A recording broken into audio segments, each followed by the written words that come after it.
Good morning. I'm Bob Sanborn, President and CEO of Children at Risk, and one of the chairs of the TEA, who is with Mindful Pediatrics down in Brownsville, pediatrician down there. Mary Gar is here with us. She's the President and CEO of Family Service Association out of San Antonio. Mary, thanks for being here. Also here with us is Dr. Ite Moreno. He is from Texas Tech over in El Paso, and he's what is it, Dr. Moreno? I'm going to get it's a pediatric hospitalist. Did I get that right? Hospitalist. Yes, sir. Very good. And then also with us is Dr. Don Hood Patterson. She is an adverse childhood experience expert out of Cook Children's in North Texas in the DFW area, Fort Worth. Then also Dr. Rodrigo Hasbun is with us, and he's a professor of infectious disease and a physician, UT Health infectious disease expert, and also at Memorial Hermann in Houston. Dr. Hasbun, thank you very much for being here. And then last but certainly not least is Allison Wenicky, who is the President and CEO of the Immunization Partnership all over the state of Texas. Allison, thank you for being here. And of note, Allison was one of the people who testified for the CDC yesterday on allowing this vaccine to be used for children. So she'll have some nice words to say on that as well. So the first thing I want to talk about is I was at a children's party a couple weeks ago for a nephew of mine. And what I noticed is that everyone treated this party as if there was no pandemic going on. And while many of us were vaccinated, what we found is that families had no masks, kids treated it like it was nothing was going on.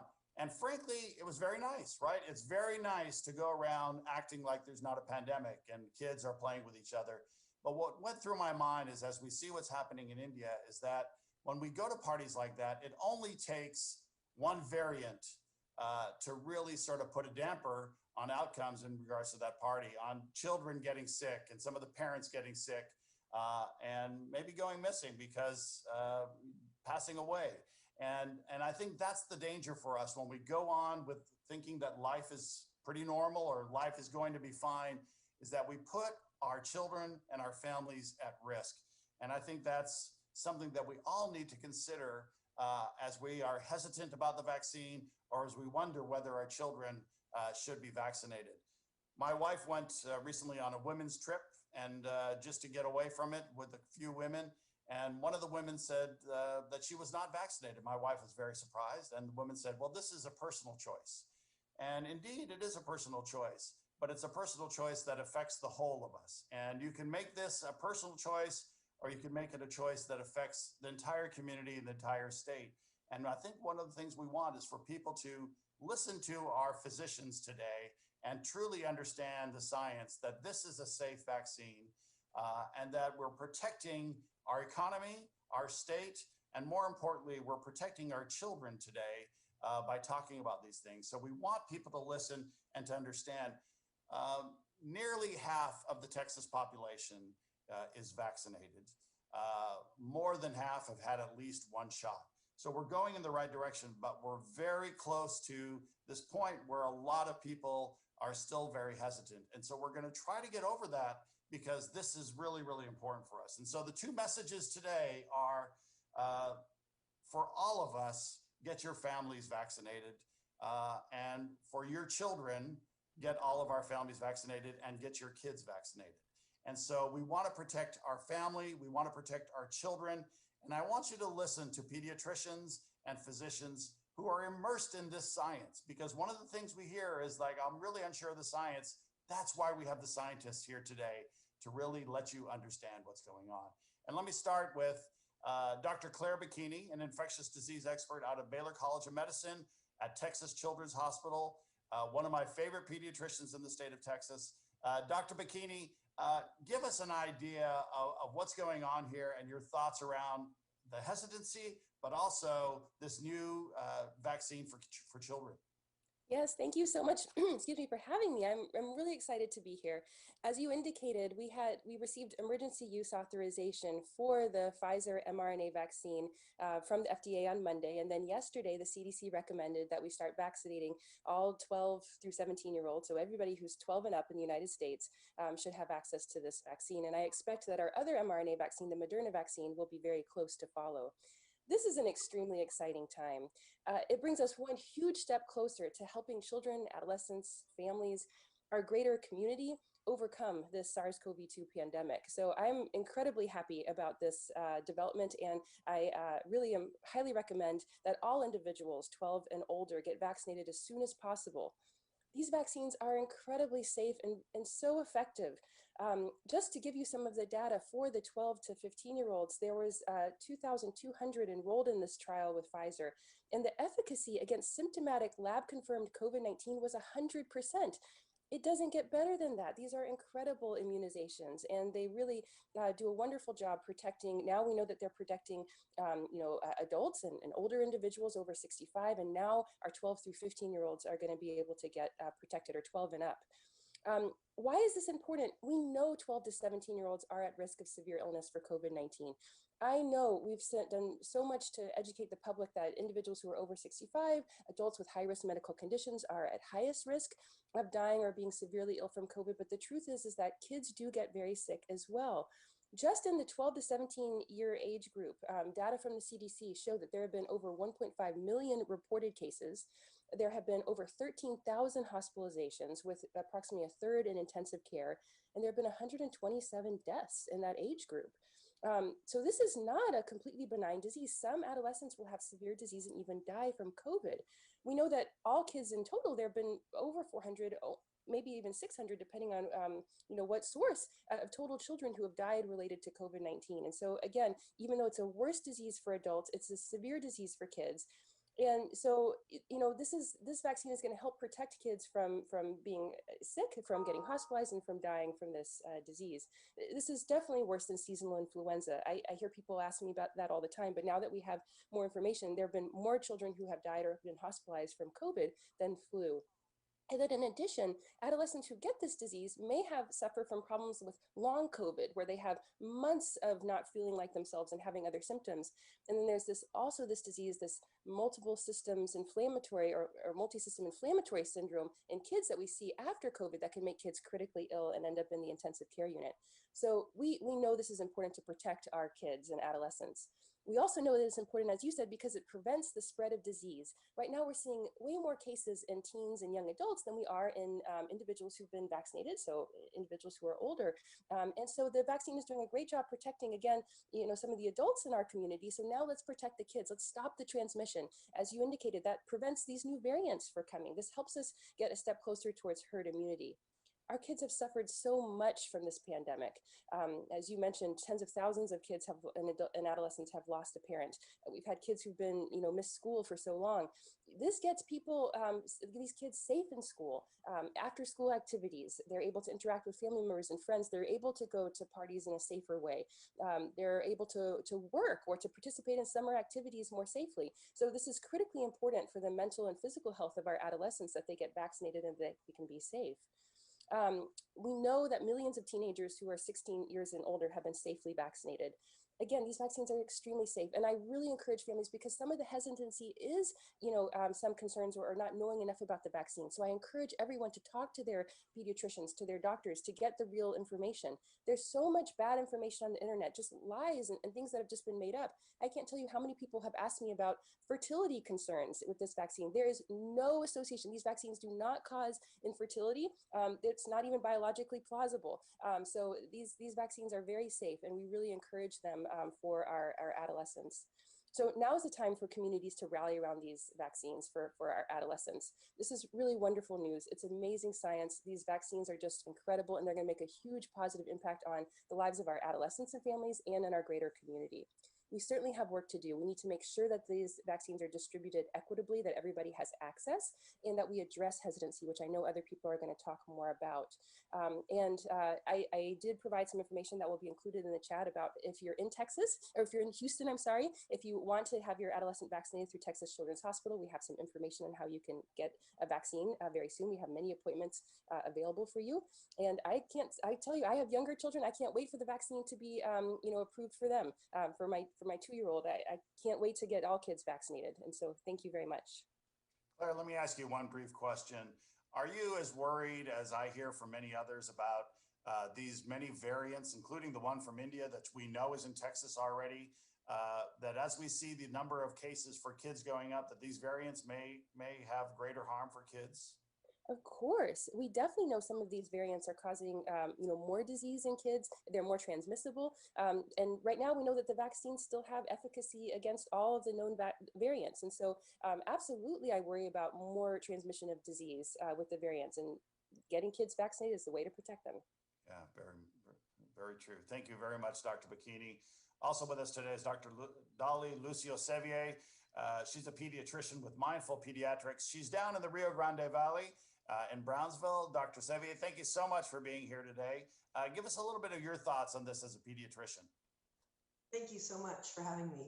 I'm so glad to be on, glad to have the opportunity to talk to parents directly. I mean, I think what we just heard was lovely about all the data and the numbers about how our lives can be better. But I think in a tangible way with this vaccine out, we were just ready out the door to be vaccinating kids. We vaccinated 60 adolescents yesterday, and every single child is happy, excited, like kids with needle phobia are like, just do it. They're so excited. I mean, I think talk to the youth that have been vaccinated and you'll start to, feel the chills and the ripple effect of, they see the difference. I think as we're in our adult lives and at work and back and forth and figuring out childcare, but their lives were flipped upside down. There's nothing more secure in a kid's life than school, and school just stopped happening after spring break. And so that almost makes me want to cry, right? Because it's hard for kids with security, and it's definitely hard for kids with insecurity. So there's nothing like vaccinating your child and helping them feel secure that no matter what, they're okay. There is a tiny chance they might get sick, but we know that this vaccine virtually prevents severe complications, pneumonia, hospitalizations. We would be highly, highly unlikely to have any of that. So what is not better after a year of insecurity than having that cloak of security from that vaccine? And another thing I wanted to add is that the CDC has already started to indicate that people that are vaccinated, may not need to quarantine when they're exposed to people that are positive for COVID, may not need to isolate, may not need to test as long as they remain asymptomatic. I think we'll see more of that guidance as more adolescents are vaccinated, as far as if there's someone in their classroom that's positive, okay, close the classroom, everyone go home for 14 days. I mean, that is another bit of insecurity when you're just trying to hold on to something as a kid going to school. Imagine showing up August 15th and having to go home August 20th. I mean, that's another great deal of stress for a kid. But if your kid's vaccinated, I mean, don't quote me because the CDC hasn't said this, but I would expect that they would have different guidance for kids that are vaccinated, and not as far as isolating and going home and things like that. So anyway, I'm so excited for this. I'm so happy to see the kids with tears in their eyes, happy to get a shot. And I have seen parents come with their kids. I think that we're waiting to see, I'm going to wait it out. I'm going to see how it goes, that are finally coming around, because I think we start to be honest with ourselves and say, hey, I give them every other vaccine that my doctor recommends, and this is important right now. And I'm happy to see that as well. I had one last little anecdote is I had a 12-year-old vaccinated yesterday that was so happy because he has multiple family members with chronic medical conditions. He's the healthy one in the bunch, but it's for the whole family. And he was more happy when his friend came to get vaccinated, because it's like, yes, I have someone. So that's speaking to, we don't just do it for ourselves, we do it for our community. I know for that child, even though he's healthy, every single one of his friends who's vaccinated will be another reprieve and another back to normal and feel good about the everyday life. So thank you so much for having me. And I'm equally excited as the rest of you, with chills down my spine for getting all the 12 and up vaccinated. Thank you very much, Dr. Sevier. And I'm glad you mentioned schools, because we want everyone to be in school come the fall. And we know, the teenagers being higher at risk, that this vaccine is going to help parents feel more secure saying, yes, I'm going to send my kids back to school, because we know whether it's in the Valley or whether San Antonio or North Texas, there are a lot of kids that desperately need to be back in the classroom. So it's going to be good. Thank you very much, Dr. Sevier. Let's go to San Antonio. Mary Gar is with us. She's the president and CEO of Family Service Association. And Mary, San Antonio is a big community. And we know that there's a lot of need for vaccinations for the families, but also for the kids. Give us a little bit of a rundown. Absolutely. Thank you, Bob. So we actually serve across 14 counties in Texas, predominantly here in San Antonio, serving in the poorest zip codes to support families and children with their needs. And of course, when the pandemic started, it's, as already been noted, it's upended so many families' lives. A lot of the families we work with have been hit hard by the pandemic. They're in the zip codes that have had the highest numbers. And, thankfully now Bexar County is at 60% for the first shot for adults. But what we're also now seeing is ensuring that they're following up with second shots if they have the Pfizer, Moderna, and then also now working to encourage for their young ones that now this is approved, because, with that, we're seeing more of the younger ones now being tested positive because more of the older adults have already been vaccinated. So that's a concern out there. And as also noted, this is a family dynamic. So when one person is affected, it can spread throughout the whole family, particularly to ones who might have some chronic health issues and immune compromise that could make it harder for them to work through the effects of COVID here. So we've been working with these families over this past year and a half, seen a lot of our clients who've lost family members or been the long haul ones, not having jobs, now having other health and insurance issues because of losses, of employment due to all the effects out there. So it's trying to help folks move back into their lives. And from the children's perspective, we work with many of the school districts that, again, have the highest number of at-risk children. And so, it's a whole family dynamic. So families have lost jobs. Families are now struggling to balance work at home and children in virtual learning. Some of them have been able to get back in the classroom. Far too many haven't. So, our educators are saying that they're seeing a loss of up to 2 years of education for our children. It's not just a year and a half, it's 2 years or more, depending on the effects and the other concerns and challenges that these children might have had before going on, because we're working with vulnerable at-risk kids who already had challenges in the classroom before. It's how to bring them up. And it's not just the educational pieces, it's the importance of that social emotional dynamic that is so part and parcel of learning in the classroom as well, that they're missing out on. And we're seeing that particularly in the middle school and high school age groups, which are now eligible for this vaccine. And if we can help get them vaccinated and back in the classroom, we can really start working to support them. Another challenge that some of the educators and superintendents are telling us with the high schoolers is that, they're seeing so much Zoom fatigue out there. They're online in the classroom all day. They're disengaging. They're not participating. So many of these students, and it's at all grade levels, sadly, in some of these at-risk districts, they're seeing children that are failing one or more classes at this point in time, which is going to mean a lot of catch up when kids are able to move back into the classroom. They're also finding that for some of the teenagers, they're just ditching their online classes. And because there's so many employment opportunities in these low-paying, jobs that have reopened, it's not good for long-term sustainable education, but they're out there working and not attending classes. So they're having these kind of dynamics, but some of them are doing it because their families need the income, or they see a way for themselves to make money. And now they're not seeing the benefit of attending online classes because they're not in the classes in the classroom that they normally would have to help support them and keep them in. And then, as also noted, so many of our at-risk youth rely on out-of-school time. And a lot of those nonprofits and organizations haven't been allowed on the campuses this past year and a half. Some of them have been able to move to virtual programming or provide some limited in-person out-of-school time at their own sites. But that's another way that, our school districts are able to help their children because of the supportive out-of-school time programs that really need to be there to help, the education and success for lifetime opportunities for our children. These are just a few of the things out there, but if we get these kids vaccinated, it helps the families, it helps our schools, it helps our community to reopen in a very safe way to bring down the rates of COVID and help to get us back to a new normal at some point in the near future. Thank you. Mary Gar, President and CEO of Family Service in San Antonio, and one of the key members of the Texas Family Leadership Council. So thank you very much, Mary, and thank you so much for reemphasizing the school. I mean, we're talking about our economy when we talk about our schools, and everyone is proud of the Texas economy, and this is such a danger when we don't have our kids in school, and this vaccination is going to really help that a lot. Let's Absolutely. go to El Paso. And Dr. Tay Moreno, who's a pediatric hospitalist out there with Texas Tech University.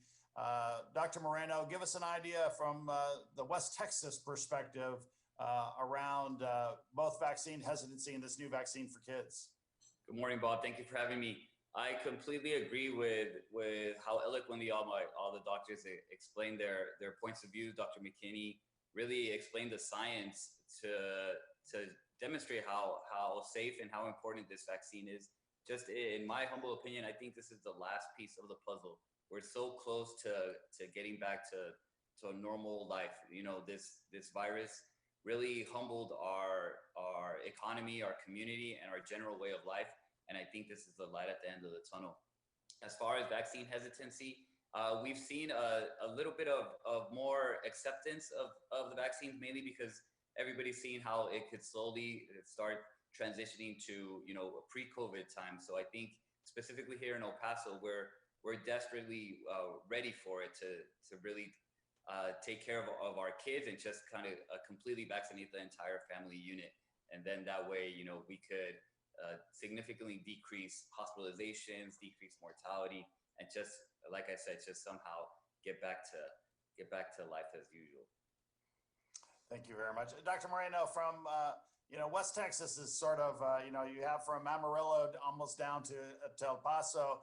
And I know that people have reacted differently to the need for the vaccine. How are people going to react differently around this child vaccine, or this vaccine for teenagers, basically? I think they're ready. I mean, from the parents that I've spoken to, everybody's been asking when and where and how. So I think this would get us back to school, get us back to having parties. Our identity, specifically in El Paso, is our family unit. So when we limit the occupancy of piñatas or parties, that really kind of cuts right through down to the core of who we are. So just, getting the final component of the family unit vaccinated, that would just open everybody up to life as it was. Thank you, Dr. Moreno, was with Texas Tech University out in El Paso. Let's go up to North Texas, to the Dallas-Fort Worth area. Dr. Don Hood Patterson is with us. She's an expert on adverse childhood experiences and is with Cook Children's Hospital. Tell us, Don, your perspective on how things are going there and reception to this vaccine and vaccine hesitancy. Thanks. Well, here at Cook Children's, we're excited and really thankful that the Pfizer vaccine has been made available to children and teens. We believe that vaccine is the path to ending this pandemic, and we're proud to say that the majority of our employees and physicians at Cook Children's are fully vaccinated. I'm one of those. We hope that instills within the community a certain level of trust that we have in the science behind these vaccines. I know that one of the challenges to any new vaccine is that it can be scary with new technology and new science. But I believe that parents and caregivers want to do the best for their children. And I want to encourage parents to reach out to their pediatricians who have actually done the research and have read the statistics and can help answer your questions, because they're going to be a great source of information about the vaccine.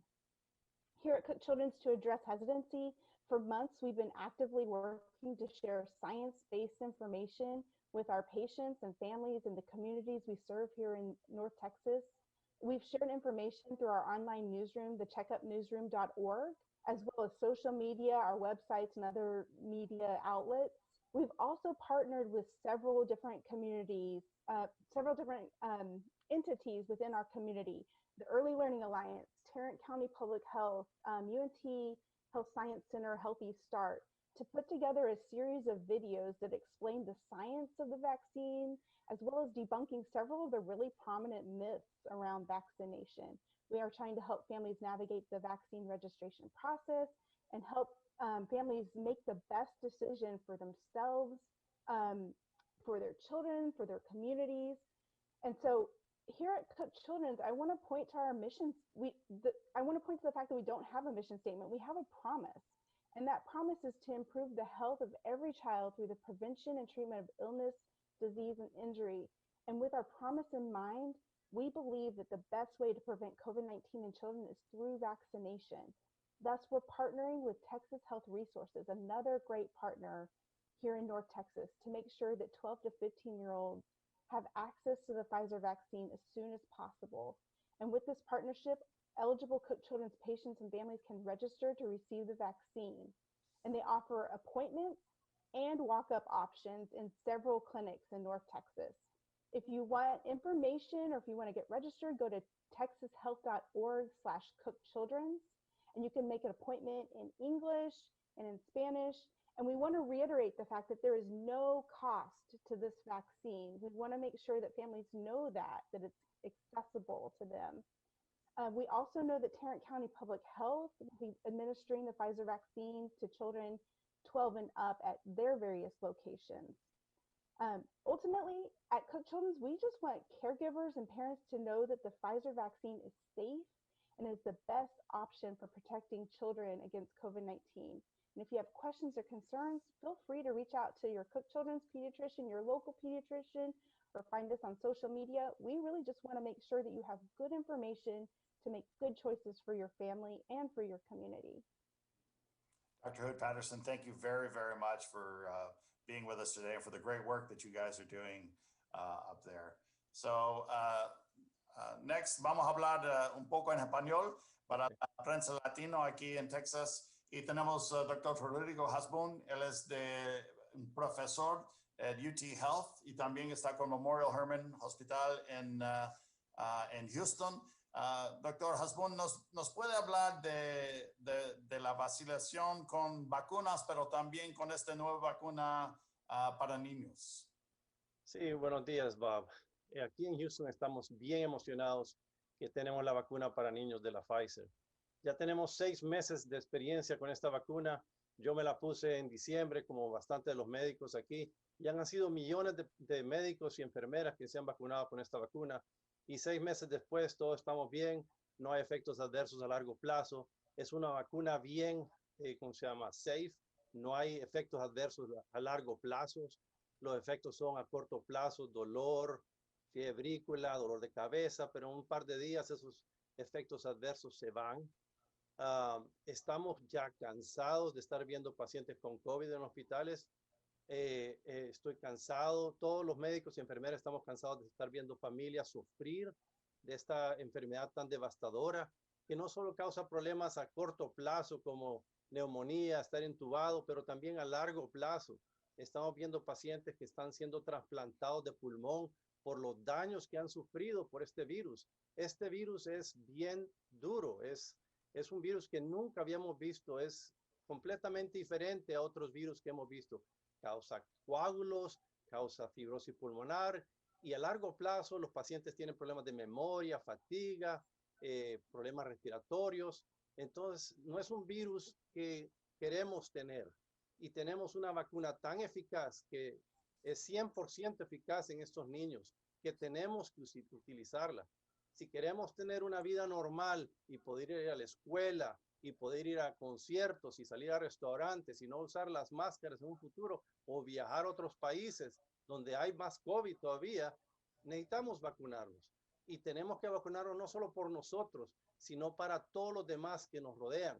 Tenemos que ser conscientes que nosotros podemos pasar este virus a alguien más, que esa otra persona puede sufrir, terminar en el hospital o hasta morir.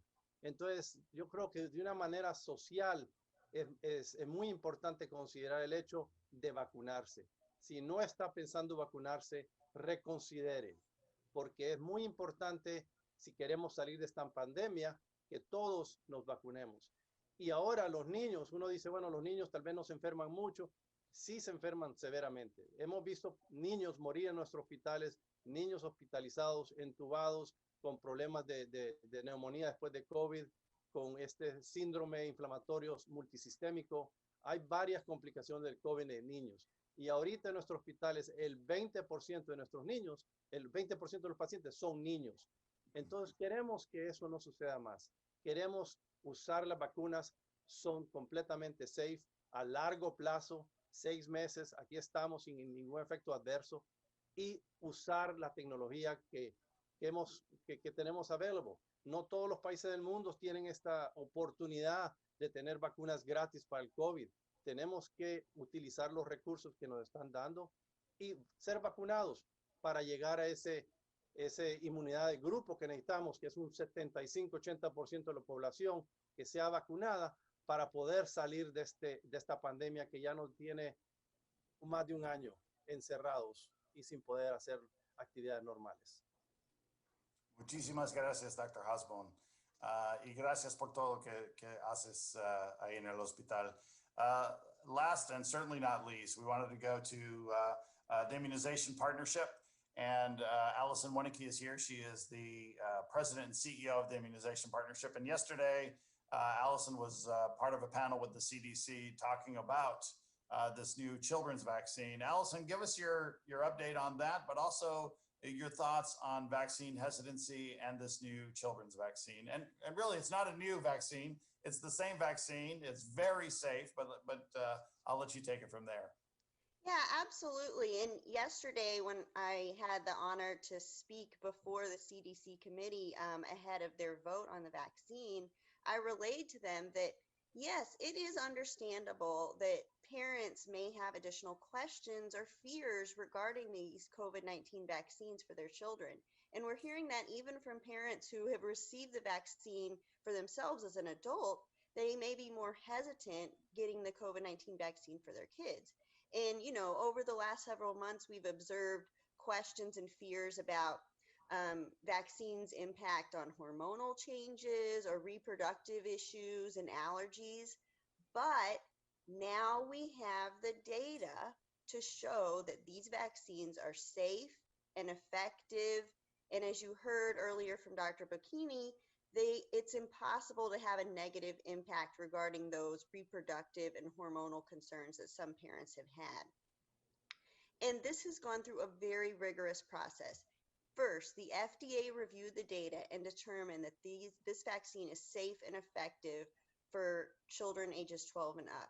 Secondly, the CDC reviewed the data and agreed that children aged 12 and up need to get vaccinated. And third, the American Academy of Pediatrics have also reviewed the data and recommended again that children aged 12 and up get vaccinated because it will protect them, and this is the best way to do so, to be protected against COVID-19. And so we have heard some misinformation too over the last several months that maybe kids aren't, they can't catch COVID-19.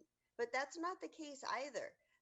You know, data presented yesterday at the CDC estimated that over 22 million children in the United States, ages 5 to 17, have been infected with COVID-19. And while they may have not had as serious symptoms, some have, and many have been hospitalized, and sadly, many have died. And also what we've seen is that since January, there's been an increasing rate of hospitalizations for children, which is very concerning. And children who already have underlying health conditions are more likely to be hospitalized. Kids who are obese or have asthma or developmental delays or diabetes, all of these children, they're at higher risk should they catch COVID-19. And so that's why it's so critical and exciting that we have the opportunity to protect these kids ages 12 and up. Because when you look at the numbers, we are far from reaching those herd immunity levels that we need. Only about 35% of all Americans are fully vaccinated. And in Texas, the number is even less. It's only 31% of all Texans are fully vaccinated. Now we have the opportunity to raise those numbers with kids 12 and up being able to get into their doctor's office to get the vaccine. Because this is the other thing, is that the more people that we get vaccinated quickly, the less opportunity this virus has to infect more people and then mutate and create variants that can be more contagious and more deadly. And children may have been fortunate so far that a lot of the variants haven't been as devastating to them, but that does not mean that future variants will not be particularly harmful for kids, which is why it is imperative that we get kids vaccinated right away to protect them today and in the future as this virus continues to mutate into variants, which, as we have seen in other countries, and in particularly India most recently, it can be a matter of weeks between the time when we think things are fine and the cases are not increasing as much to a huge explosion where a lot of people are infected. I mean, millions infected, hospitalized, and sadly died. And so that's why we are so fortunate in the United States this week to say that we are able to protect children ages 12 and up. And so all family members, you can go and get vaccinated today. In many places, you do not need to wait. You don't need to sign up for an appointment. You can walk in. The vaccines are completely free, and you do not have to show any kind of proof of citizenship paperwork at all to be able to get vaccinated. You just show up, and then you can start getting protected today, which is a wonderful, wonderful sense of relief for families that we can get back to living our lives how children should be able to live their lives. Thank you, Allison, very much. And thank you for the great work that you guys do at the Immunization Partnership. And we're so happy to partner with you guys. I want to take the final minute and maybe first Dr. Bikini and second Dr. Hasbun, if you guys just very briefly, in Spanish, Dr. Hasbun said, Dr. Bikini, this idea that we've been basically testing this on the general public and on health professionals for the last 6 months, and everything is fine. And the biggest question that we hear from parents is, is it safe? And we know today as we speak, 20% of parents, about 20% are saying absolutely no way. 30% are saying now, let's do it quickly. But there's another 50% that are sort of like, is it safe, right? And can you answer that 50% of parents, Dr. Bikini? Is it safe? These vaccines are very safe. We look at vaccine safety very robustly in this country, and the data, the FDA wouldn't even consider emergency use authorization without some safety data. And so we have at least 2 months of safety data, and most vaccine adverse events happen within the first 2 months or even sooner after a vaccine. They continue to follow. And one example, I know we've seen what happened with the Johnson & Johnson vaccine, which is still a great vaccine, for adults, but it has been very rarely associated with this severe complication where you have a blood clot with low platelets.